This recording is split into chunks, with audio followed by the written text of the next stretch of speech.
Have you ever stopped to think about how a gigantic metal structure weighing hundreds of tons can simply defy gravity and fly into space as if it were the most natural thing in the world? Seriously, we live on a planet that pulls everything down with an absurd force. You drop anything and it falls immediately. But then, a rocket comes along and decides to completely ignore this fundamental rule of nature and ascend like a flaming bullet through the sky. It seems like magic. It seems impossible. It seems like something out of a science fiction movie, but it's real and happens with such perfect mathematical precision that it's almost frightening when you understand what's really going on down there under that rocket while it trembles on the launch pad, waiting for the exact moment to explode upwards. The truth is that this epic confrontation between human ingenuity and the most basic force in the universe is one of the most spectacular battles you can witness. And the craziest thing is that it happens following principles that were discovered centuries ago, but that still leave anyone speechless when they see that steel monster defying everything we know about how things work here on Earth. So let's get straight to the point, because this is going to blow your mind in ways you never imagined. The Earth is literally trying to crush you against the ground right now with a force equivalent to your own weight. And it does this to absolutely everything on the planet's surface, without exception. This force is called gravity. And it is relentless, tireless, eternal, working 24 hours a day without stopping for a single second from the moment you were born until the day you die. Pulling you, pulling your car, pulling buildings, pulling mountains, pulling oceans, pulling every atom of matter that exists here with an almost obsessive dedication. Gravity doesn't negotiate, doesn't make deals, doesn't take breaks, doesn't get weaker or stronger depending on its mood. It simply exists and pulls everything with that same blind and constant determination that characterizes the fundamental forces of nature. And here comes the most interesting part of this whole story. A rocket needs to overcome this force. It needs to literally push against it with so much energy that it can not only even the score, but completely dominate the situation and fly upwards while gravity continues doing everything to pull it back. Imagine the absurd amount of power needed to do that. Imagine how much fuel you need to burn, how many engines you need to ignite, how much pressure you need to generate under that structure to not only lift it off the ground, but accelerate it faster and faster until it's moving so absurdly fast that the Earth's own curvature starts to come into play. The answer to this seemingly impossible challenge lies in a brilliant yet brutally simple concept discovered by a guy named Isaac Newton over 300 years ago, the third law of motion, which basically states that for every action, there is an equal and opposite reaction. It sounds like something a boring physics professor would say, but wait, because when you understand this applied to a rocket, things get absolutely mind-blowing. What the rocket does is expel gases downwards with such absurd force and speed that the reaction to this action pushes the entire rocket upwards with an equivalent force. The more gases you can throw downwards, and the faster you can do it, the stronger the push the rocket receives in the opposite direction. It's like when you're in a wheelchair and you throw something heavy forward forcefully. You automatically move backward because the action of throwing creates a reaction that pushes you back. Now multiply that by 1,000,000, because in a rocket you're not throwing a ball. You're exploding tons of fuel per second and ejecting the resulting gases at speeds that as all they reach 3,000 meters per second or more, creating a jet of flames. So powerful that it would literally melt you instantly if you got close. These rocket engines are absolutely insane machines that mix fuel and oxidizer in specially designed chambers to withstand temperatures exceeding 3,000 degrees Celsius, a temperature that is about half the temperature of the sun's surface. Just to give you an idea of T-madness that's happening in there. And look how interesting. Earth's gravity pulls everything with an acceleration of approximately 10 meters per second every second, which means that if you drop something from any height, that thing will gain 10 meters per second of speed every second it takes to fall. Seems like little. Then, do the math. After just 5 seconds of freefall, an object is already descending at 50 meters per second, which is like 180 kilometers per hour, fast enough to turn you into mush if you hit the ground. A rocket needs not only to counteract this acceleration, but to overcome it so dramatically that it can accelerate upwards faster and faster until it reaches orbital velocity, which is when you are moving so absurdly fast horizontally that the curvature of the Earth makes you fall continuously around the planet, instead of falling back to the surface. This speed is approximately 8 kilometers per second, or almost 28,000 kilometers per hour, which is so fast that you could circle the world in just 90 minutes. Let this sink into your mind for a second. To escape Earth's gravity and enter orbit, you need to be moving at a speed that is approximately 23 times the speed of sound, and the rocket has to accelerate you from zero to that insane speed in a matter of minutes while fighting against gravity the entire time. But the ingenuity of rocket engineering doesn't stop there, because there's an additional problem that makes everything even more complicated. The fuel is heavy. Very heavy. Absurdly heavy, in fact. A Saturn V rocket that took astronauts to the moon weighed a total of about 3,000 tons at launch.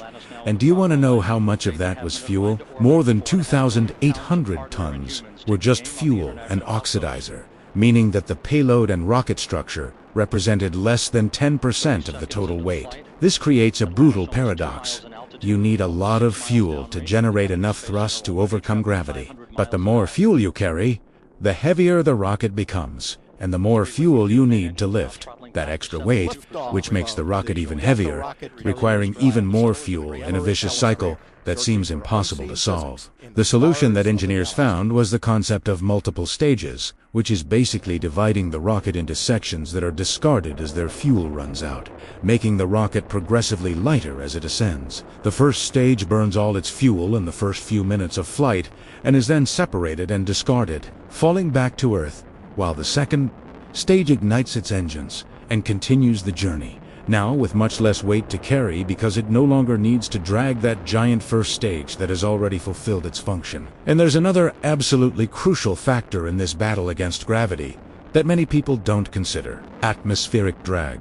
Earth's atmosphere is like an invisible sea of air, molecules that gets in the way of anything trying to move quickly through it, and the faster you try to go, the more resistance you encounter, because these molecules collide with the rocket's structure, creating friction and heat. That's why rockets are designed with an aerodynamic shape and a pointed nose, to cut through the air as efficiently as possible, minimizing this resistance. But even so, in the first few kilometers of ascent, the rocket is simultaneously fighting against two forces trying to pull it back: the ever-present gravity and atmospheric drag, which intensifies as speed increases. The rocket needs to accelerate fast enough to gain altitude and escape the denser layers of the atmosphere where drag is greatest, but not so fast that the drag and heating become so intense that they damage the structure. It's a delicate balance that requires precise calculations and constant engine control, with onboard computers adjusting trajectory and thrust hundreds of times per second to keep the rocket on the ideal path. When the rocket finally reaches an altitude of about 100 kilometers,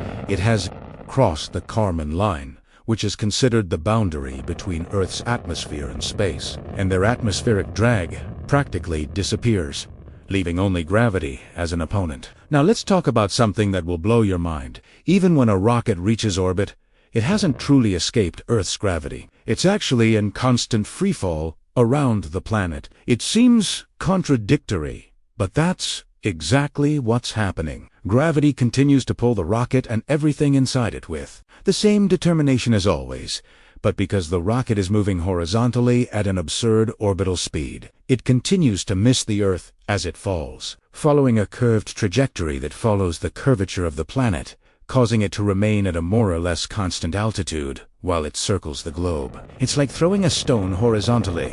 It falls as it moves forward, and if you could throw it fast enough, theoretically it would continue falling around the Earth eternally without ever touching the ground, because the planet's surface is curving away from it at the same rate it's falling. Astronauts in orbit aren't floating because there's no gravity. They're floating because both they and the spacecraft are falling together in perfect synchronicity, creating that weightless sensation we see in space videos. And if you think that's impressive enough, wait until you discover that there's an even greater speed needed to completely escape Earth's gravitational pull and travel to other planets or the moon.